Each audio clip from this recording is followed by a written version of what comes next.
저와 여러분의 눈이 함께 말씀을 보면서 묵상하도록 하겠습니다. 열왕기하 4장 8절 이하의 말씀은 엘리사와 수넴 여인에 대해 기록된 말씀입니다. 여러분, 이 본문 말씀을 통해서 수넴 여인이 자신의 믿음을 삶에 어떻게 적용하며 어떻게 승리의 길로 나아가게 되는지 함께 묵상하며 은혜를 나누도록 하겠습니다. 자, 열왕기하 4장 8절입니다. 하루는 엘리사가 수넴에 이르렀더니 거기에 한 귀한 여인이 그를 강권하여 음식을 먹게 하였으므로, 이제 헌신에 관한 부분이 나옵니다. 여러분, 이 성도들의 헌신도 굉장히 중요하죠. 헌신의 목적이 무엇인가? 헌신의 목적은 하나님의 나라를 세워가는 것입니다. 내가 직접적으로 복음을 전하는 헌신으로도 쓰임받을 수 있지만, 복음 전하는 자를 돕는 자, 이게 다 하나님의 나라를 위한 것입니다. 그런데 지금 엘리사에게 수넴 여인이 헌신을 하게 되는 것입니다. 엘리사가 수넴 지역에 갔습니다. 그런데 이 수넴에 있는 여인이 엘리사를 어떻게 하느냐? 간권하여서 음식을 공개한 거예요. 음식. 사역자들에게 중요한 것들이 무엇이냐면, 복음 전함에 있어서 부족함이 없도록 이 먹고 사는 문제에 염려, 근심, 걱정이 없어야 합니다. 어느 지역인가 하나님의 명령을 받아 사역을 감당하기 위해서 갔는데, 먹고 마시고 입고 써야 하는 모든 재반 비용과 기거해야 하는 이 문제가 근심이 된다면 하나님 나라의 일을 하는 데 있어서 굉장히 많이 방해를 받게 되죠. 그래서 직접적으로 복음을 전하는 사람이 있지만 그 복음을 전하는 사람을 돕는 것도 같이 복음을 증거하는 거예요. 하나님 나라를 세워가는 거죠. 그런데 이 여인이 음식을 준비하고 강력하게 권유를 했다 그래요. 그러니까 복음 전하는 자를 돕는 자로서 그는 헌신을 하고 있는 것입니다. 그래서 엘리사가 수넴 지역에 갈 때마다 이 여인의 집에 들러서 항상 이제 음식을 공개받게 됩니다. 자, 이제 이 여인이 남편과 함께 상의하는 문제가 나와요. 9절입니다. 여인이 그의 남편에게 이르되 항상 우리를 지나가는 이 사람은 하나님의 거룩한 사람인 줄을 내가 아노니. 영적으로 제대로 깨어있는 사람이 집안에 하나만 있어도 여러분 가문이 복을 받습니다. 아나니아와 삽비라 부부를 보면서 우리는 굉장히 안타깝죠. 둘 중에 하나만 깨어 있었어도 라고 하는 아쉬움이 생깁니다. 그런데 이 가정에서는 남편보다 아내가 영적으로 더욱 깨어 있는 거예요. 그리고 영적인 분별력이 있고 영적으로 굉장히 민감한 사람입니다. 지금 하나님 나라의 일을 돕는 자로 하나님 나라를 세워가고 있는데, 이 여인이 남편과 함께 상의를 하는 거죠. 자, 무엇을 상의를 할까요? 자, 이 사람이 하나님의 거룩한 사람인 줄을 내가 안다. 영적으로 민감하죠. 분별력이 탁월합니다. 그리고 하나님의 성령의 사람인 것을 이 사람이 알고 있는 거예요. 깨어 있는 거죠. 이런 사람이 가정 안에 한 사람씩은 있어야 합니다. 그리고 깨어 있다면 깨어있지 않은 사람들을 깨워야 하고 하나님이 원하시는 선한 길로 이끌어 가야 해요. 이 여인이 남편과 이런 상의를 합니다. 10절입니다. 청하건대 우리가 그를 위하여 작은 방을 담 위에 만들고 침상과 책상과 의자와 촛대를 둡시다 그래요. 그가 우리에게 이르면 거기에 머물리이다 하였더라. 음식을 대접하는 것만으로는 이 여인의 그릇에 차지 않아요. 이 여인은 굉장히 큰 그릇입니다. 여러분, 가정 안에 방을 하나 다시 만들고 그 안에 필요한 모든 가구를 채워둠에 있어서 소용되는 비용이 얼마큼입니까? 작은 거 아닙니다. 그러니까 이 여인의 그릇은 굉장히 크다. 그러니까 음식을 대접하는 것만으로는 이 여인의 그릇이 채워지지 않아요. 그래서 어떻게 하죠? 남편을 설득하는 겁니다. 그래서 남편과 상의를 해서 엘리사 선지자가 자기 집에서 아주 평안하게 머물러 그곳에서 에너지를 얻고 하나님 나라의 일을 효과적으로 할 수 있도록 하고 싶은 열망의 불이 타는 거예요. 그래서 이 여인이 남편과 상의하기는 이렇게 원룸 하나 만들어 놓고 그 안에 모든 가구 들여놓고 엘리사 선지자가 불편함이 없도록 우리가 좀 공개했으면 좋겠습니다. 자, 이때 또 나발같이 아주 강팍한 사람이라면 이 말에 동감하지 않겠지만 부부가 같이 영적으로 잘 맞았던 것 같아요. 그래서 상의도 했겠죠. 영적으로 맞지 않는 부부는 주의를 할 때 상의할 수가 없어요. 자, 그래서 대부분 이제 영적으로 탁월한 사람이 혼자서 주의를 하는 경우가 있어요. 남편과 상의한 것을 보니까 남편도 이 여인과 만만치 않다. 무엇이?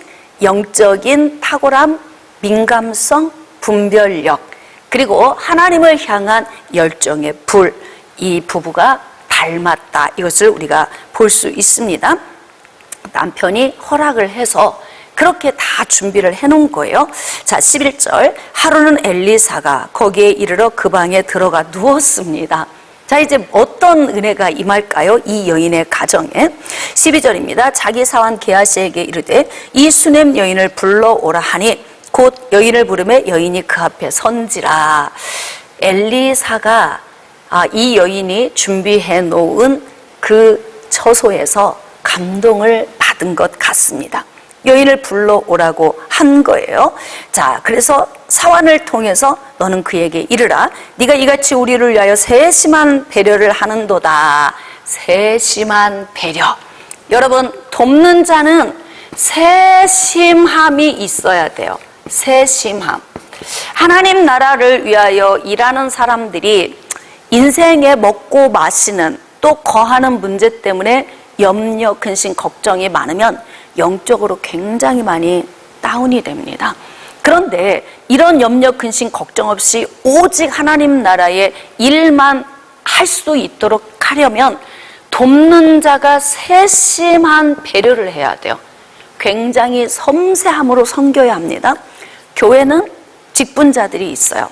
장로나 권사 정도의 직분을 가지고 있다면 이들은 하나님의 복음을 전하는 자를 집중적으로 돕는 자들입니다.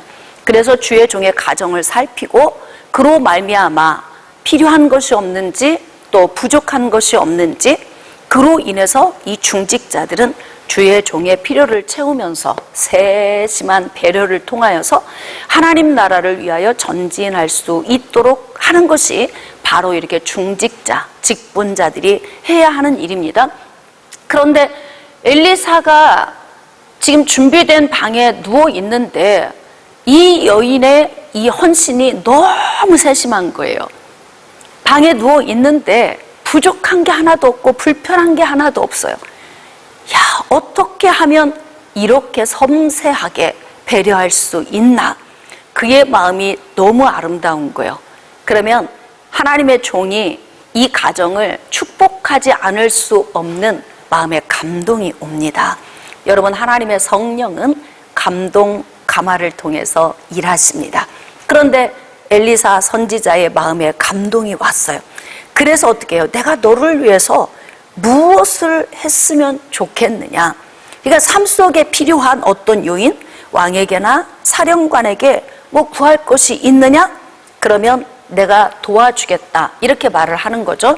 여러분, 하나님의 나라의 일은 어떻게 하냐면 성령의 감동, 감화를 통해서 하나님이 일하십니다. 감동, 감화.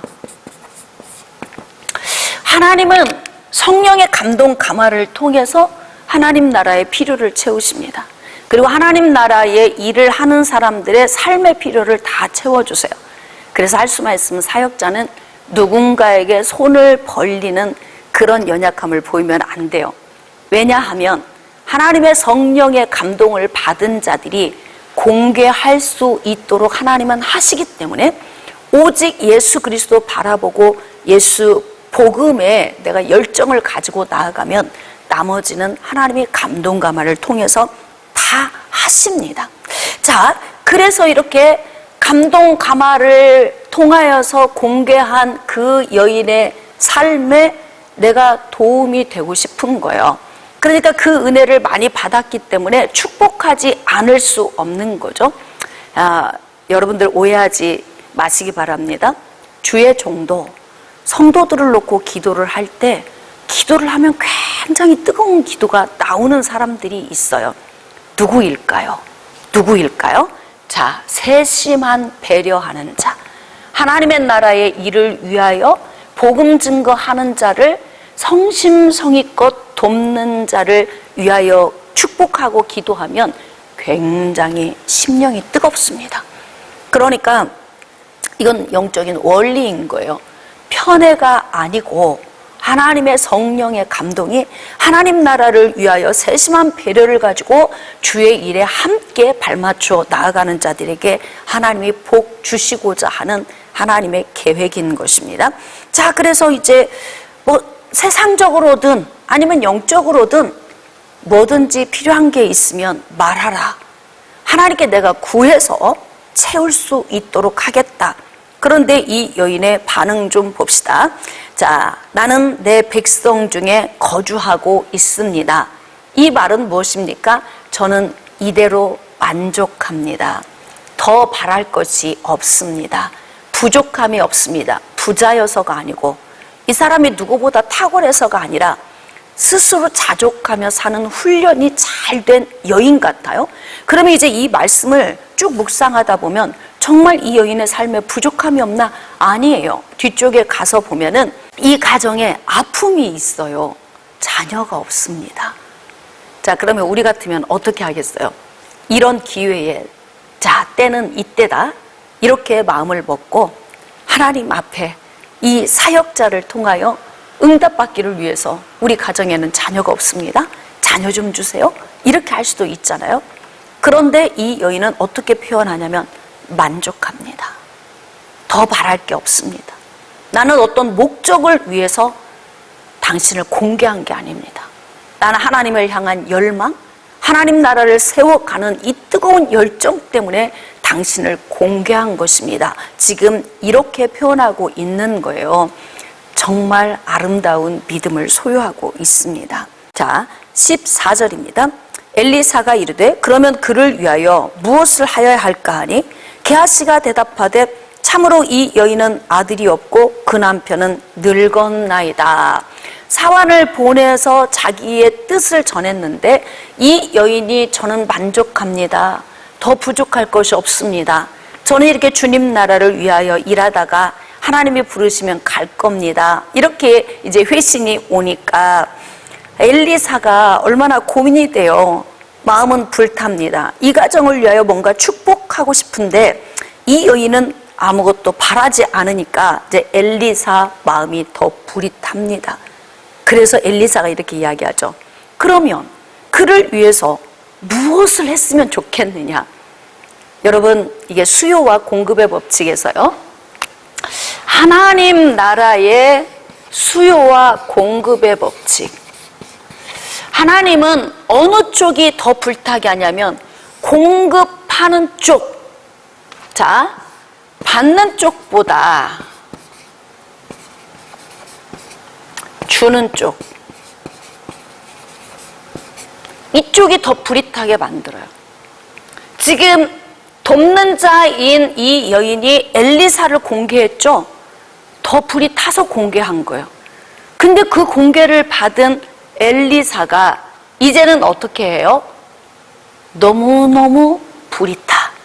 그러니까 이 여인도 불이 타고 받은 쪽에서도 불이 타니까 이제는 주고 싶은 쪽이 되어서 또 불이 타는 거예요. 하나님이 하시는 방법은 항상 공급자에게 불이 타게 하신다. 그래서 이 공급자를 통하여서 수요자가 공급을 받게 하시는 거예요. 내가 뭘 해줬으면 좋겠느냐? 지금 이들이 준비해 놓은 원룸에 들어가서 편안하게 휴식하는데 마음이 울컥울컥 감사가 나오는데 이들의 이 세심한 배려가 엘리사의 마음에 막 불을 지핀 거예요. 그런데 게하시를 통해서 이런 대답을 듣습니다. 참으로 이 여인은 아들이 없고 그 남편은 늙었습니다. 희한하죠. 여러분, 엘리사가 게하시를 통해서 혹시 뭐 필요한 거 없느냐, 우리 주인께서 기도해서 하나님의 은혜를 구하겠다고 한다는 이 소식을 가지고 갔는데도 만족합니다. 더 바랄 게 없습니다. 어떤 목적을 가지고 선지자를 공개한 것이 아닙니다. 이 여인이 그랬잖아요. 그런데 게하시가 가지고 온 이야기가 뭡니까? 이 가정에 정말 중요한 요인이 없는 거예요. 자녀입니다. 결혼을 했는데 자녀가 없다. 무슨 재미가 있겠어요? 부부가 알콩달콩도 신혼 초 처음 만났을 때이지 20년, 30년, 40년 살면서도 똑같은 마음은 아닙니다.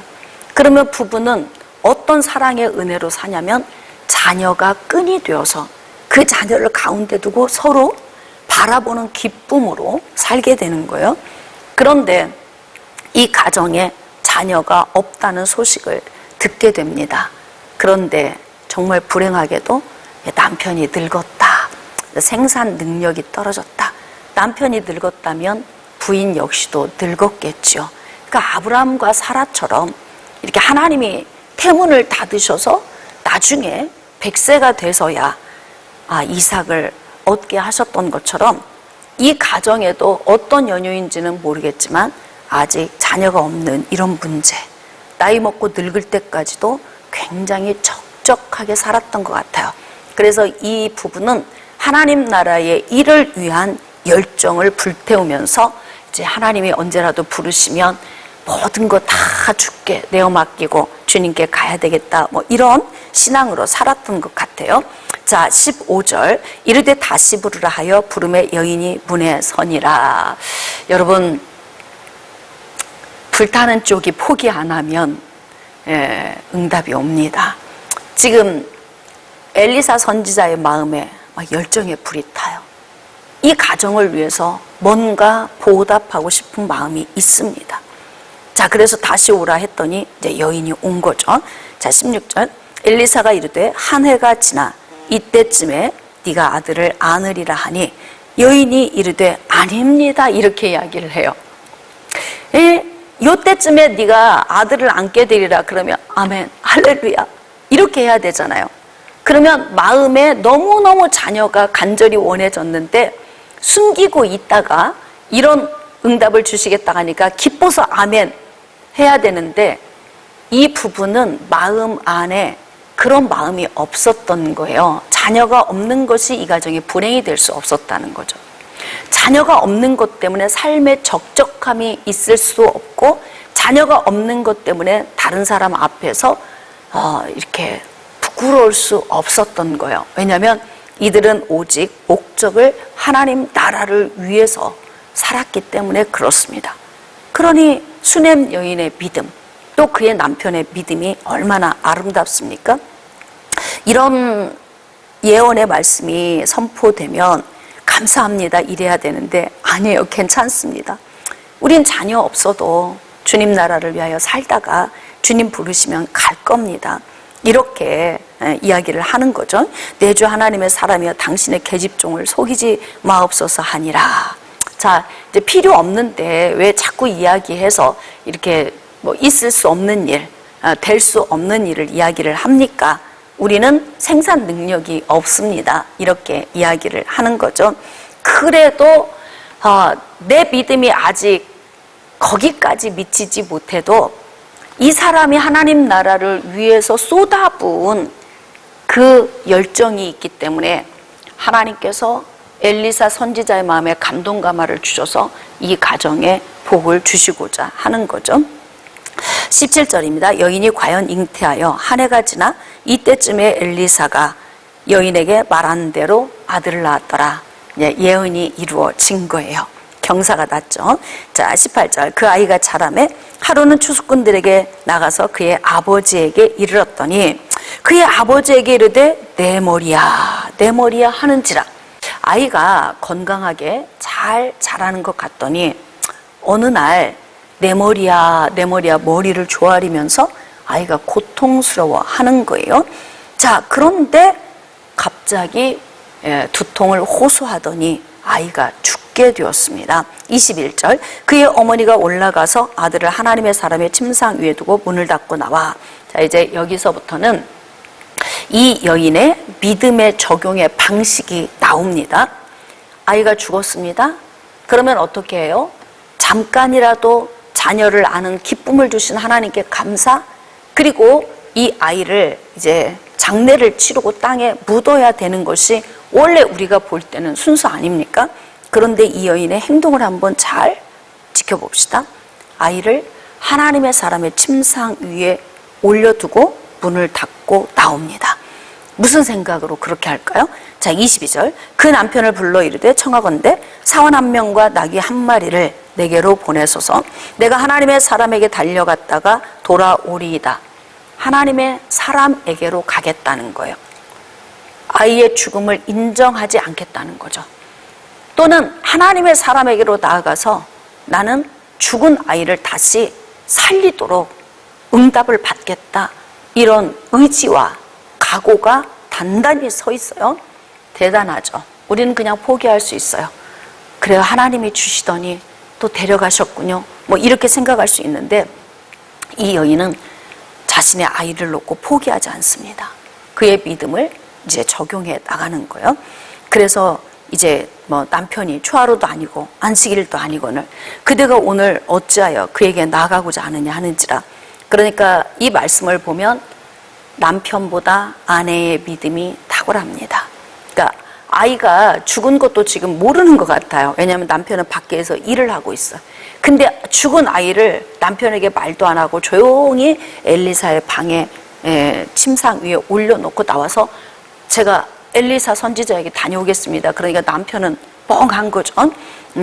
왜 갑자기 지금 선지자에게 가려고 하느냐 이렇게 하는 거예요. 자, 이때 여인이 이르되 평안을 비나이다 하는지라. 이래요. 평안을 위해서입니다. 다시 말하면 남편에게 자세한 이야기는 안 하지만 내 아이를 살리기 위함입니다. 우리 가정의 기쁨을 위한 것입니다. 이렇게 믿음을 적용하고 있어요. 그래서 24절. 이에 나귀의 안장을 지우고 자기 사환에게 이르되 몰고 가라. 내가 말하지 아니하거든 나를 위하여 달려가기를 멈추지 말라. 황급하게 엘리사 선지자에게 가는 거예요. 이제 갈멜산으로 가서 도착했어요. 이제 하나님의 사람에게로 나아간 거예요. 하나님의 사람이 멀리서 그를 보고 자기 사원 게하시에게 이르되 저기 수넴 여인이 있도다. 멀리서 오고 있는데 그의 모습만 봐도 선지자가 알게 되는 거예요. 왜 그렇습니까? 그만큼 많은 공개를 통해서 굉장히 많이 친밀함이 있는 거예요.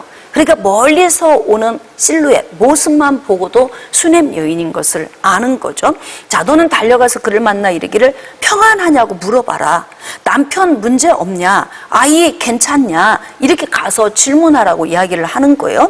여인이 대답하되 평안하다 이렇게 말하는 거죠. 사환이 나아가서 별일 없느냐? 남편도 아들도 다 평안하냐? 그랬더니 평안하다 이렇게 이야기를 해요. 자기 아들의 죽은 것을 인정하지 않습니다. 그러면 이 여인은 왜 그렇게 말할 수 있겠습니까? 자기 아이의 죽음을 하나님이 다시 회복시켜 주실 것을 믿는 거예요. 누구를 통하여? 복음 전파자 엘리사 선지자를 통해서 이루실 것을 확신하고 믿는 거예요. 평안하다, 별일 없다 이렇게 이야기를 하는 거죠. 자, 그래서 이제 엘리사에게 도착해서 이 여인이 이야기합니다. 그의 발을 막 감싸 안아요. 그리고 게하시가 가까이 와서 그를 막 물리치는 거죠. 근데 하나님의 사람이 이르되 가만두라 그래. 그의 영혼이 괴로워하지만은 여호와께서 내게 숨기시고 이르지 아니하셨도다 하니라. 그러니까 남이 볼 때에는 별일 없는 것 같고 저 여인이 무엇 때문에 저렇게 하는지 이해할 수 없을 만큼 겉으로 드러나지 않지만 그의 심령 안에서는 가슴이 찢어지는 눈물을 흘리고 있었다는 거예요. 근데 그 감동을 엘리사 선지자가 받았어요. 그 여인 안에 괴로움이 있다. 큰 괴로움이 있는데 하나님이 내게 말씀하지 아니하셨다. 이제 그 여인이 엘리사에게 도착했을 때 하나님께서 그 감동을 주신 거예요. 하나님이 왜 미리 말씀을 안 하셨을까? 그 또한 하나님의 방법이고 하나님의 계획입니다. 자, 여인이 이르되 내가 내 주께 아들을 구하더이까? 나를 속이지 말라고 내가 말하지 아니하이더이까 하니.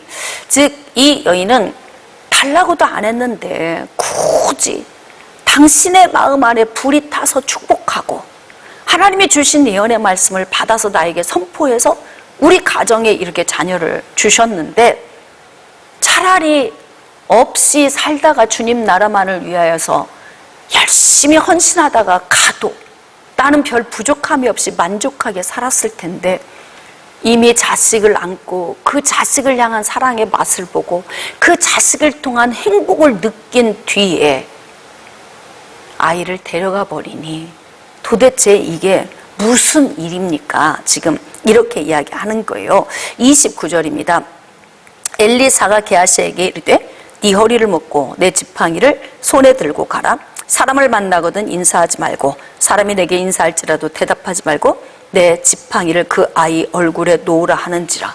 그러니까 엘리사 선지자가 게하시를 통해서 네가 빨리 가서 내 지팡이 그 아이 위에 올려놔. 그럼 그 아이가 살아날 거야. 그러는데도 이 여인의 반응을 봅시다. 아이의 어머니가 이르되 여호와께서 살아계심과 당신의 영혼이 살아계심을 두고 맹세하노니 내가 당신 떠나지 않습니다. 엘리사가 이에 일어나 여인을 따라가니라. 참 야무집니다. 여러분 이렇게 성경에 보면은 야무진 여인들이 나옵니다. 유다와 다말 이야기를 혹시 아십니까? 창세기에 기록된 다말 이야기. 시아버지를 통해서 대를 잇게 된 그 다말의 이야기를 보면 지팡이와 또 도장과 또 끈을 그 시아버지를 통해서 받고 그리고 나중에 그걸 증거물을 삼죠. 그로 인하여서 죽게 될 위기에서 모면을 받고 그리고 그 가문의 대를 잇는 그런 야무짐이 다말 안에 있었습니다. 그런데 여기 보니까 이 여인도 그렇게 야무진 거예요. 여러분 우리가 하나님 나라를 위해서 살 때에도 뭔가 우리가 응답받을 일이 있으면 야무지게 믿음을 적용하셔야 돼요. 하나님 앞에 또 담대하게 나아가서 기도할 수 있어야 돼요. 게하시가 가는 것 그가 가도 이루어지겠지만 이 여인은 당신이 가주세요. 얼마나 야무져요? 어떤 문제를 해결함에 있어서 이 여인 안에 어찌 보면은 굉장히 그 담대함이 있어요. 그래서 이제 엘리사가 일어나 여인을 따라가게 되는 거죠.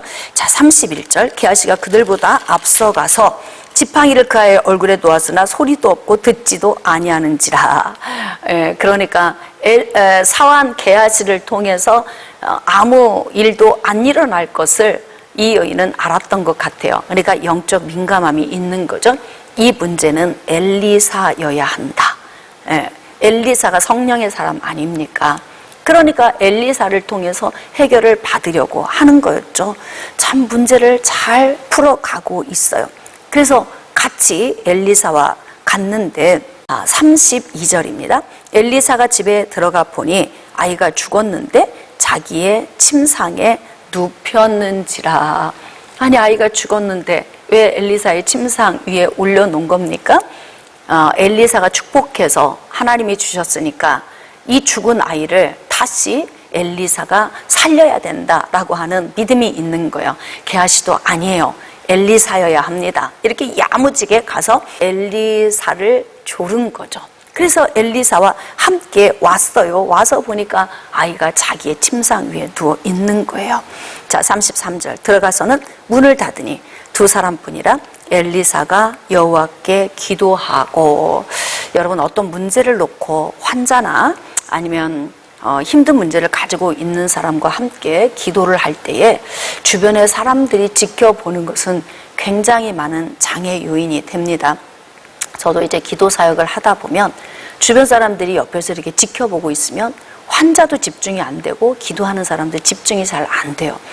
그래서 조용한 곳에 가서 기도를 하면 더 집중력이 좋습니다. 그러니까 이제 그 아이만 남겨놓고 엘리사가 문을 닫고 굉장히 영적으로 깊이 집중을 하는 거예요. 하나님의 능력 주셨으니까 그냥 그가 가서 뭐 대충 사역을 해도 되는 게 아니에요. 하나님의 성령의 은혜를 입었어도 그 시간, 하나님이 역사하시는 시간에 하나님의 성령의 은혜를 구해야 하고 깊이 하나님과 소통하고 하나님의 그 역사하시는 은혜에 대한 믿음의 확신을 가지고 이 문제에 접근을 해야 합니다. 그러니까 집중을 하면서 이제 이 아이에게 기도 사역을 시작하는 거예요. 자, 들어가서는 문을 닫으니 두 사람뿐이라 엘리사가 여호와께 기도하고, 엘리사의 능력이 아닙니다. 이 능력은 하나님께로부터 임하시는 능력입니다. 그러니까 하나님께 먼저 기도하는 거예요. 하나님께서 응답 주셨고 이 가정에 하나님께서 선물을 주셨는데 이런 문제가 발생했습니다. 하나님, 이 문제에서 노임받아 회복되는 은혜가 있도록 긍휼을 베풀어 주세요. 이렇게 이제 하나님께 기도를 드린 거겠죠. 34절입니다. 그리고 나서 엘리사가 이런 행동을 해요. 아이 위에 올라 엎드려 자기 입을 그의 입에, 자기 눈을 그의 눈에, 자기 손을 그의 손에 대고 그의 몸에 엎드리니 아이의 살이 차차 따뜻하더라. 어떤 이 행위적인 요인이 이 행위 자체에 능력이 있는 건 아니에요. 그런데 하나님의 성령은 성령의 사람의 마음에 감동을 통해서 기도하는 방법을 각자 자기 마음 안에서 적용하는 거예요. 많은 환자들이 오지만 이 환자들을 접할 때 기도의 방식은 다 다릅니다. 어떤 때는 머리에 안수해서 기도하게 하실 때가 있고요. 어떤 때는 환부에 안수해서 기도하시게 하실 때가 있어요. 또 어떤 경우에는 직접 이 사람에게 기도하지 않아도 예배 시간에 말씀을 듣다가 회복하겠구나라고 하는 감동이 올 때도 있습니다. 어떤 경우는 기도를 했는데 목사님 아직도 아파요. 아, 그래요? 예배 잘 드려보세요. 예배 끝나고 가실 때에는 좋아져 있을 겁니다. 이러면 예배 끝나고 갈 때는 가벼운 몸으로 돌아가게 되기도 해요. 그래서 기도의 방식은 성령의 감동이 나를 움직이는 대로, 내게 지시하는 대로 하는 거예요. 일률적으로 똑같지는 않습니다. 그러므로 하나님의 성령에 민감한 사람은 기도의 방식을 어떻게 해야 할지 하나님께 깊이 물어가면서 기도를 해야 돼요. 지금 엘리사가 사역하는 이 방식 하나하나가 그때그때 사역할 때마다 방식이 다 다릅니다.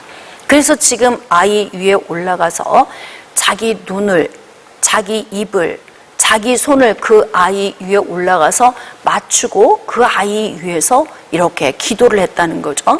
자, 그래서 이제 제가 성경적으로 영적 원리를 통해 사역을 할 때 느끼는 것은 하나님이 그 사람의 믿음을 알고 그 사람에게 적용하시고자 하는 방식을 알고 계세요.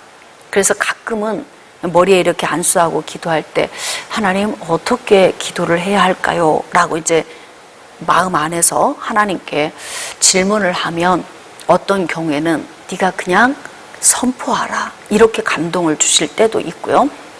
어떤 경우는 코로나 시기였는데 열이 막 고열이 오르니까 내가 코로나에 걸렸나 보다. 네, 목사님을 오시라고 할 수도 없는 거예요. 왜냐하면 막 전염병이 창궐할 때니까 행여 목사님에게 피해가 될까 봐서 혼자 끙끙 앓았던 거죠.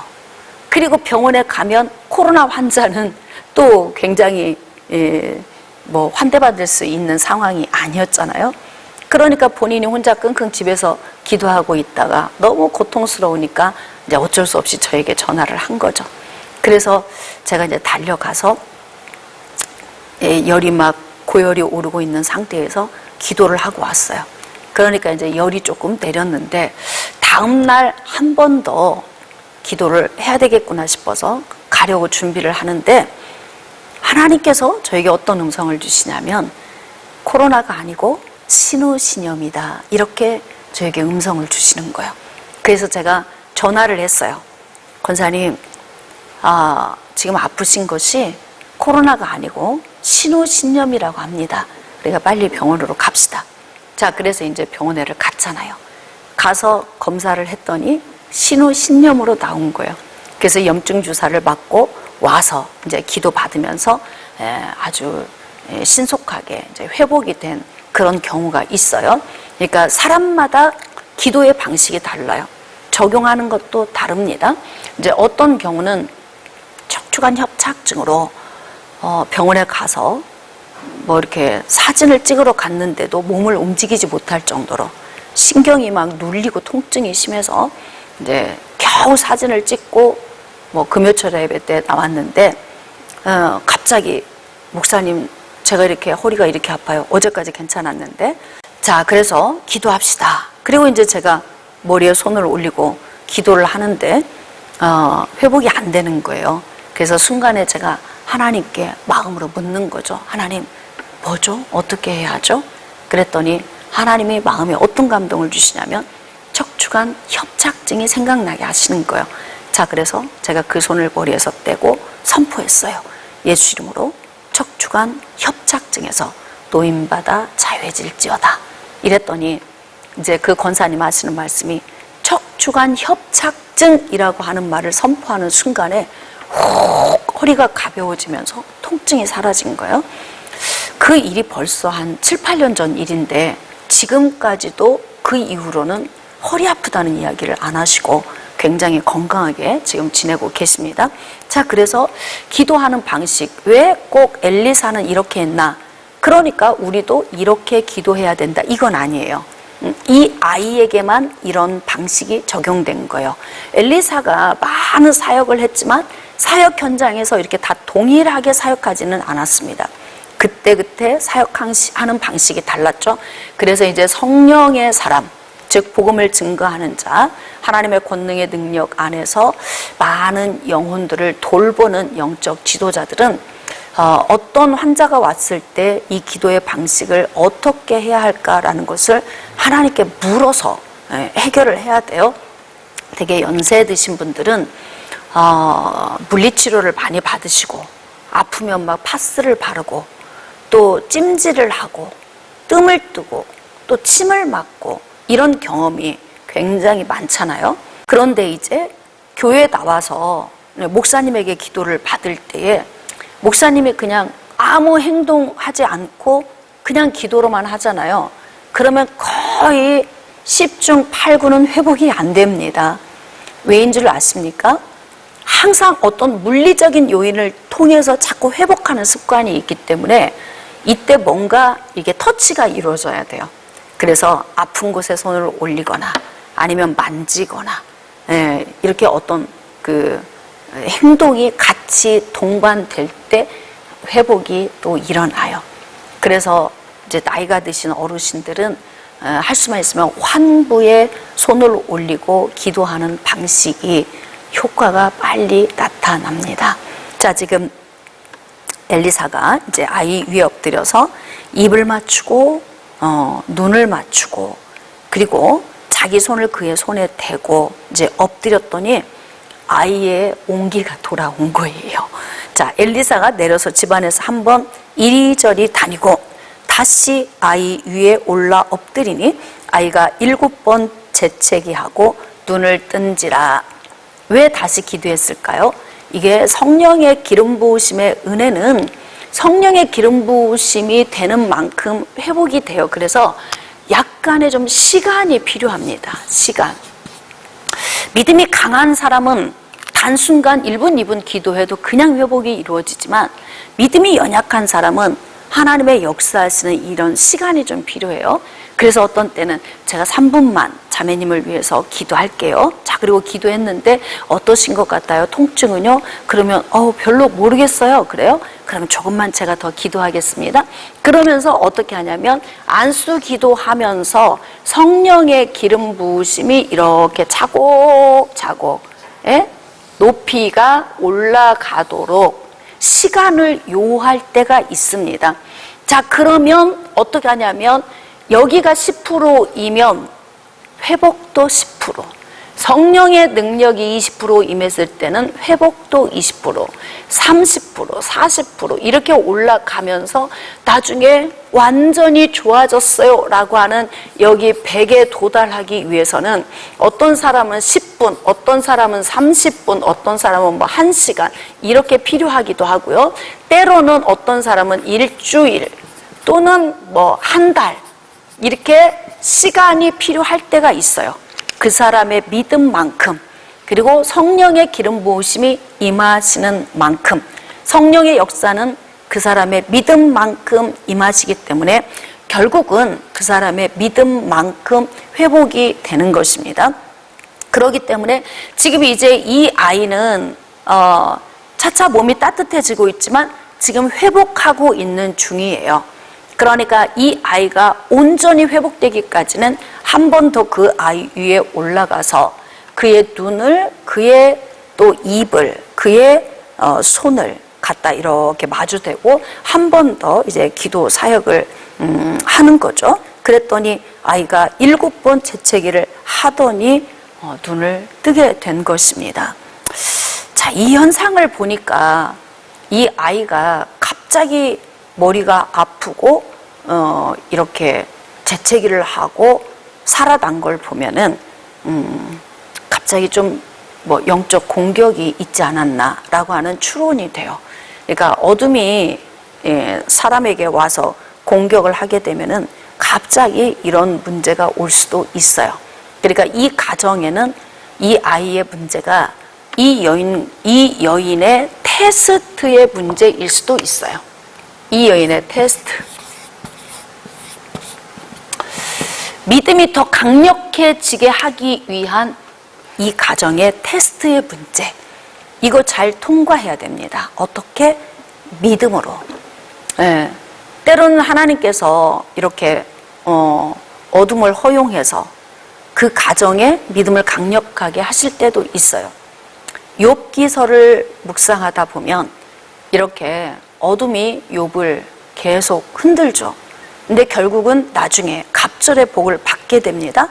자, 그렇기 때문에 이 가정에도 사실 아무 문제가 없고 아이를 얻어 행복하고 평탄하게 살고 있는데 갑자기 머리야 하고 조아리더니 아이가 죽었는데 지금 살아날 때의 행동을 보니까 7번 재채기했다. 지금 이렇게 기록이 되어져 있어요. 그래서 이제 대부분 뭐 어둠이 빠져나가는 현상 가운데 기침이나 뭐 재채기나 이런 것들이 사역을 하다 보면 있어요. 그래서 그냥 영적으로 추론을 해보는 거죠. 아, 이 가정이 테스트 관문을 지나고 있구나 이런 생각이 드는 겁니다. 자, 그래서 이 여인은 이 계기를 통해서 어떤 삶을 앞으로 살게 될까요? 자, 36절. 엘리사가 게하시를 불러 저 수넴 여인을 불러오라 하니 곧 부름에 여인이 들어가니 엘리사가 이르되 네 아들을 데리고 가라 하니라. 자, 뭐 이게 지금 아주 자연스럽게 일어나고 있어요. 뭐 굉장히 막 기뻐할 일도 아닌 것 같아요. 이 가정에서는. 왜냐하면 당연하다. 하나님의 역사는 당연하다. 하나님의 역사가 없는 것이 기적이다. 하나님의 역사가 일어나는 것은 당연한 것이고 이 당연한 기적의 역사는 하나님의 나라를 위하여 세심한 배려를 하는 돕는 자들에게 임하신다. 그래서 복음을 전하는 자를 통하여서 하나님이 이러한 복을 주시는 거죠. 저희 이제 목회하는 현장에서도 성도들이 이제 주의 종을 통하여 저를 통하여서 자주 회복의 은혜를 입었던 사람들은요, 목사님 아프시면 안 됩니다. 목사님이 건강하셔야 됩니다. 목사님이 모든 염려 근심 없이 잘 지내셔야 됩니다. 이렇게 말하는 사람들의 특징이 뭐냐면 뭐 부러졌다가 하나님의 고침을 받았다든지 뭐 굉장히 힘든 어떤 요인에서 치료받고 회복됐던 사람들이 그래요. 그러니까 주의 종에 대한 소중함을 아는 거죠. 하나님은 주의 종을 통해서 이러한 역사를 나타내신다는 것을 자주 경험하기 때문에 이제 주의 종의 소중함을 더 알게 되는 거죠. 그래서 주의 종을 위하여서 더욱 세심한 배려를 하는 자가 될 수 있게 되는 겁니다. 그래서 내 아들을 데리고 가라 이제 이야기를 들은 거죠. 여인이 들어가서 엘리사의 발 앞에서 땅에 엎드려 절하고 다 그냥 감사 표현을 한 거죠. 어찌 보면 정말 너무 당연한 것처럼 감사합니다. 이렇게 한번 이제 엎드려 절을 하고 그리고 그냥 아들을 안고 유유히 가는 거예요. 너무나 기가 막혀요. 왜냐하면 이 여인이 호들갑 떨지도 않잖아요. 마치 그냥 죽은 아이를 살렸기 때문에 이게 엄청난 기적이다. 이게 아니라 당연하죠. 하나님의 사람이 축복해서 하나님이 우리 가정에 아들 주셨으니까 이 죽은 아들도 하나님이 살리십니다. 여기서 또 생각나는 사람 있죠? 아브라함. 하나님이 아브라함에게 내 독자 이삭을 모리아 산으로 데리고 가서 제물로 바쳐라. 이렇게 명령하셨는데 아브라함이 이때 출발할 때 어떤 믿음이었냐면 죽은 가운데서 살리실 것을 믿고 데리고 갔다. 이렇게 히브리서에 기록하고 있어요. 그러니까 당당하게 가는 거예요. 가족들에게 이삭을 제물로 바친다는 마지막 인사도 나누지 않았어요. 그냥 갔어요. 내가 가서 모리아산에 가서 하나님께 예배하고 오겠다. 그냥 이렇게만 하고 나가는 거죠. 만약에 이 아들을 바쳤을 때 이 아들이 죽고 내가 그곳에 아들을 제물로 바치고 나만 돌아온다라고 한다면 가족들과 마지막 인사를 나누도록 했겠죠. 그런데 아브라함이 이때 출발해서 가는 건 뭐냐면 죽은 태에서 아들을 주신 하나님이 죽었다 할지라도 하나님이 다시 살리실 것을 믿었어요. 그리고 그의 믿음은 어떻게 적용되었냐면 아버지 불도 있고 나무도 있는데 하나님께 드릴 번제물이 어디 있습니까? 이렇게 묻죠. 근데 이때 아버지가 너야 이렇게 말하지 않아요. 하나님이 예비해 놓으셨을 거야 이렇게 이야기를 하잖아요. 그러니까 거기에서 보면서 이들의 믿음이 얼마만큼 강력한지 하나님을 신뢰하는 믿음이 얼마나 큰지를 알게 됩니다. 자, 여기에서도 이 여인은 아이가 회복된 것 때문에 호들갑을 떨거나 대단한 기적이 일어난 것처럼 하지 않고 당연한 것처럼 그냥 감사의 인사를 하고 아들을 안고 유유히 걸어 나가는 거예요. 여러분, 이게 믿음의 사람입니다. 하나님이 당연히 하실 걸 믿는 사람은요, 호들갑 떨 일이 없어요. 그리고 회복이 됐다 하더라도 이게 엄청난 일이 아니라 하나님은 능치 못함이 없으시다. 하나님은 무엇이든지 할 수 있으시다. 이러한 믿음을 가지고 있다면 우리도 우리의 삶 속에서 이러한 기적을 맛볼 때 이렇게 이 여인처럼 이런 모습으로 우리가 삶에 적용하며 살 수 있을 것입니다. 이 말씀을 좀 정리를 해보도록 하겠습니다. 여러분, 우리의 헌신의 목적은 하나님의 나라입니다. 우리의 헌신의 모습을 하나님은 다 지켜보고 계십니다. 누가 알아주지 않아도 심지어는 주의 종이 몰라도 우리가 하고 있는 모든 헌신은 하나님이 다 기억하고 계신 거야. 그래서 우리는 헌신의 목적을 어디에 둬야 되냐면 오직 하나님의 나라에 두어야 됩니다. 자, 그런데 이 여인이 복음을 증거하는 사역자 엘리사를 돕는 세심한 배려자였다. 누구도 의식하지 않고 오직 하나님을 향한 열망으로 섬겼던 그의 가정에 공급자인 엘리사의 마음이 뜨거워지고 그 가정의 문제를 해결하는 그러한 놀라운 역사가 있었죠. 자녀가 없던 가정에 자녀가 생겼습니다. 자, 그로 인해서 이 가정이 행복했는데 어느 날 이 아이가 죽은 거예요. 자, 그래서 이 가정의 온 문제를 여인이 어떻게 해결합니까? 그의 강력한 믿음으로 이 문제를 해결받고 응답을 받게 됩니다. 자, 우리도 이 여인의 믿음을 닮아야 할 것으로 생각이 됩니다. 여러분, 강력한 믿음을 삶에 적용하시고 세심한 배려자, 즉 하나님이 보시기에 아름다운 헌신자들이 되어서 인생의 삶 가운데 복 주시고자 하시는 하나님의 은혜를 매 순간 덧입고 사시는 은혜가 있으시기를 주님의 이름으로 축복합니다.